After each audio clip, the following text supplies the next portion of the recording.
प्रिय विद्यार्थियों, famous Hindi channel में आप सभी का स्वागत है।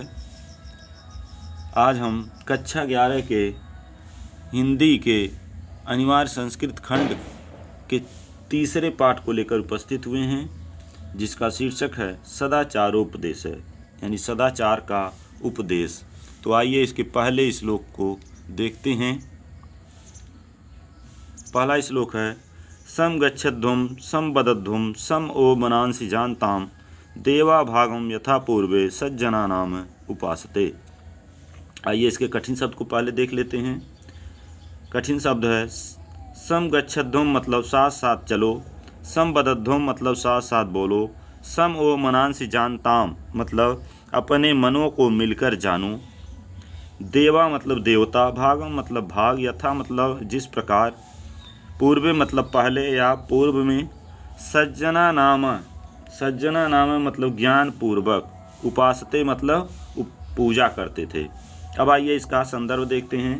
प्रस्तुत श्लोक हमारी पाठ्य पुस्तक हिंदी के अनिवार्य संस्कृत खंड के सदाचारोपदेश नामक पाठ से उद्धृत है। अब आइए इसका हिंदी अनुवाद देखते हैं। सम गच्छध्वम सम वदध्वम सम ओ मनांसि जानताम, साथ साथ चलें, साथ साथ चलो, साथ साथ बोलो और अपने मनों को मिलकर जानो, अर्थात मनों में एकता स्थापित करो।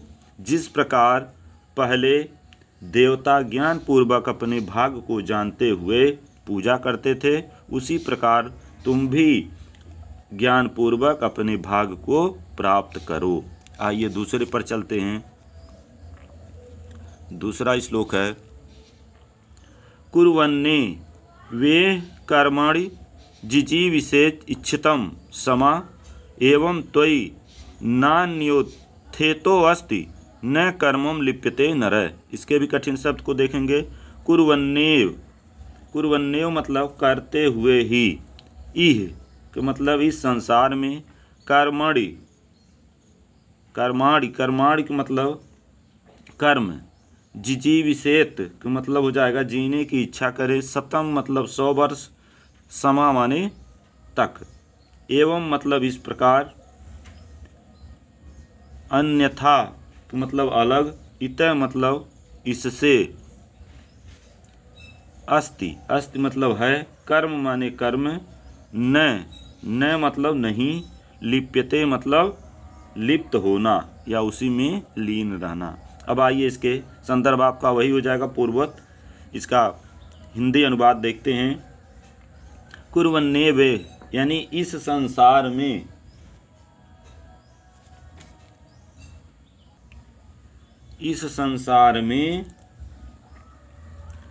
यानी तुम सबको कर्म करते हुए 100 वर्षों तक, इस संसार में कर्म करते हुए 100 वर्षों तक जीने की इच्छा करनी चाहिए। इस संसार में 100 वर्षों तक जीने की इच्छा करनी चाहिए।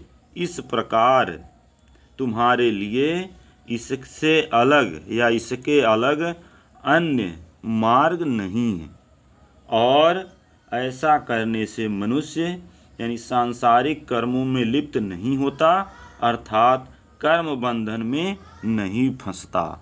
पुनः एक बार देख लीजिए। लिखेंगे इस संसार में तुम सबको कर देंगे तो बहुत बढ़िया रहेगा। तुम सबको यानी इस संसार में तुम सबको कर्म करते हुए 100 वर्षों तक जीने की इच्छा करनी चाहिए। इस प्रकार तुम्हारे लिए इससे अलग मार्ग नहीं है, और ऐसा करने से मनुष्य सांसारिक कर्मों में लिप्त नहीं होता, अर्थात कर्म के बंधन में नहीं फंसता। आइए अब अगले श्लोक की तरफ चलते हैं। तीसरा है मधुमन में निष्क्रमणम मधुमन में परायणम वाचा वदामि मधुमदम भूयासम मधुसदृश। इसका भी कठिन शब्द देख लेंगे। मधुमतम मतलब मधुमय या मधुर हो, में मतलब मेरी, निष्क्रमणम मतलब प्रवृत्ति, निष्क्रमणम मतलब होता है प्रवृत्ति, परायणम मतलब हो जाता है निवृत्ति यानी संबंध विच्छेद जिसको कहते हैं। वाचा मतलब वाणी या वचन, वादाम मतलब बोलूं, मधुमदम मधुमतम मतलब होता है मधुरता से युक्त, भूयासम भूयासम का मतलब मैं होऊं, मधु सदृशम यानी मधुर देखने वाला, मधुर देखने वाला। अब आइए इसके हिंदी अनुवाद को देखते हैं।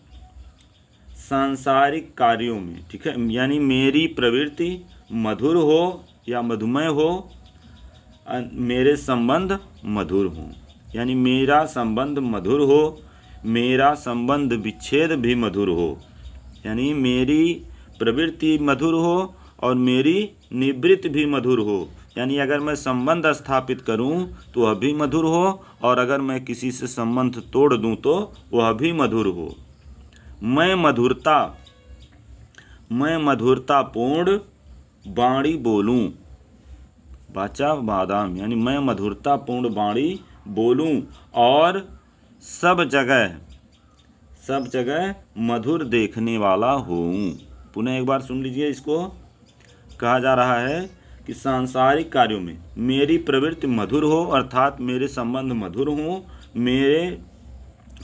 मेरी निवृत्ति मधुर हो अर्थात संबंध विच्छेद भी मधुर हो। मैं मधुरतापूर्ण वाणी बोलूं और सब जगह मधुर देखने वाला होऊं। अब आइए अगले श्लोक की तरफ चलते हैं। अगला श्लोक है आचारा लभते ही आयुराचारा लभते श्रियम आचारात कीर्ति मापनोति पुरुष प्रेत्य चेह च। आइए इसके भी कठिन शब्द को देख लेते हैं। आचारात मतलब सदाचार से, लभते मतलब इसमें भी आचारात और लभते जुड़ा है तो आचारात मतलब हो जाता है सदाचार से, लभते मतलब होता प्राप्त करता है, ही मतलब निश्चित रूप से, आयु मतलब आयु या उम्र, श्रियम मतलब लक्ष्मी, कीर्ति मतलब यश, आपनोति मतलब होता प्राप्त करता है, पुरुष मतलब पुरुष, प्रेत्य मतलब होता मृत्यु के बाद यानी परलोक में, मृत्यु के बाद यानी परलोक में, च मतलब और, इह मतलब इस लोक में या इस संसार में। अब आइए इसके हिंदी अनुवाद को देखते हैं। आचारात लभते ही आयुर आचारात लभते श्रियम, सदाचार से निश्चित रूप से मनुष्य आयु प्राप्त करता है यानी दीर्घायु होता है, ठीक है। सदाचार से निश्चित रूप से मनुष्य आयु प्राप्त करता है, सदाचार से ही मनुष्य लक्ष्मी प्राप्त करता है यानी धन प्राप्त करता है, सदाचार से ही मनुष्य इस लोक में और परलोक में, इस लोक में और परलोक में यश को प्राप्त करता है। पुनः एक बार देखेंगे। सदाचार से निश्चित रूप से मनुष्य आयु प्राप्त करता है, सदाचार से ही मनुष्य लक्ष्मी अर्थात धन प्राप्त करता है, सदाचार से ही मनुष्य इस लोक में और परलोक में यश प्राप्त करता है। आइए पांचवें श्लोक की तरफ चलते हैं। पांचवा है ये नास्तिका निष्क्रियाश्च गुरुशास्त्र अतिलुल्लंघिन अधर्मज्ञा दुराचारास्ते भवन्ति गतायुष। ये नास्तिका निष्क्रियाश्च गुरुशास्त्र उत्तिलंघन मतलब उल्लंघन करना। आइए इसके कठिन शब्द को देखते हैं। ये मतलब जो, नास्तिका मतलब नास्तिक यानी ईश्वर में विश्वास न करने वाला, निष्क्रिया मतलब होता है कर्मण्य या काम करने में आलसी, च मतलब और, गुरु मतलब गुरु, शास्त्रा मतलब शास्त्र शास्त्रों का, अतिलंघिन का मतलब होता है उल्लंघन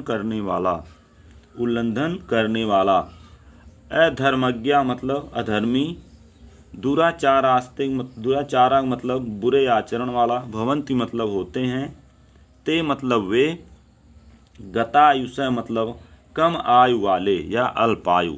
अब आइए इसके संदर्भ पूर्वक हो जाएगा, हिंदी अनुवाद को देखते हैं। कहा जा रहा है ये नास्तिका निष्क्रियाश्च, यानी जो व्यक्ति ईश्वर में विश्वास न रखने वाले हैं, जो व्यक्ति ईश्वर में विश्वास रखने वाले नहीं हैं, अकर्मण्य हैं या आलसी हैं, गुरु शास्त्र की आज्ञा का उल्लंघन करने वाले हैं, न मानने वाले हैं, गुरु शास्त्र की आज्ञा को न मानने वाले हैं, उनकी बातों का उल्लंघन करने वाले हैं, अधर्मी हैं और बुरे हैं, अधर्मी हैं और बुरे आचरण वाले हैं, वे अल्पायु को प्राप्त होते हैं, वे अल्पायु को प्राप्त होते हैं। अब इसको लिखेंगे हिंदी अनुवाद कि जो व्यक्ति ईश्वर में विश्वास न रखने वाले, अकर्मण्य हैं, गुरु शास्त्रों की आज्ञा का उल्लंघन करने वाले, अधर्मी और बुरे आचरण वाले होते हैं, वे निश्चय ही अल्पायु को प्राप्त होते हैं, वे अल्पायु को प्राप्त होते हैं। आइए छठवें पर चलते हैं। छठवां है ब्रह्मो मुहूर्ते बुद्धेत धर्मार्थो अनुचिंतेत उत्थाया चाम्य तिष्ठेत पूर्वा संध्याम कृतांजलि। इसके भी कठिन शब्द को देखेंगे। ब्रह्मो मुहूर्त मतलब ब्रह्म मुहूर्त में, यानी सूर्योदय से पूर्व, ये सूर्योदय से पहले। बुद्धेत मतलब जागना चाहिए। धर्मार्थो यानी धर्म और अर्थ के लिए। चानुचिंतयेत और चिंतन करना चाहिए।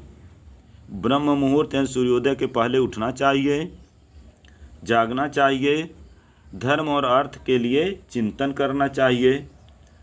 उत्थाय उठकर, उत्थाय माने उठकर। आचम्य, आचम्य का मतलब आचमन करना चाहिए।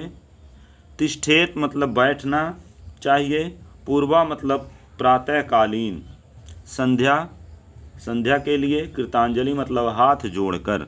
अब आइए इसके हिंदी अनुवाद को देखते हैं। ब्रह्मो मुहूर्तो बुद्धेत धर्मार्थो अनुचिंतयेत उत्थाय आचाम्य तिष्ठेत पूर्वाम संध्या कृतांजलि, यानी ब्रह्म मुहूर्त में जागना चाहिए और धर्म एवं अर्थ का चिंतन करना चाहिए।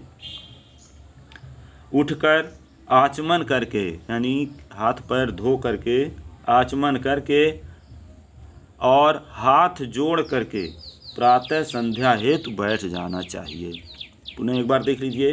ब्रह्म मुहूर्त में जागना चाहिए, धर्म और अर्थ के लिए चिंतन करना चाहिए, उठकर आचमन करना चाहिए और हाथ जोड़कर पूर्व यानी प्रातः संध्या के लिए बैठ जाना चाहिए। तो बच्चों आज की वीडियो में बस इतना ही। आगे वाले भाग का हिंदी अनुवाद लेकर हम अगले वीडियो में उपस्थित होंगे। तब तक के लिए धन्यवाद। और अगर हमारा वीडियो पसंद आए तो इसको लाइक और शेयर करें, और अगर चैनल पर पहली बार जुड़े हैं तो चैनल को सब्सक्राइब करें ताकि हमारा अगला वीडियो आप तक पहुंचता रहे। और फेमस हिंदी चैनल को आप लोग सब्सक्राइब करें। धन्यवाद।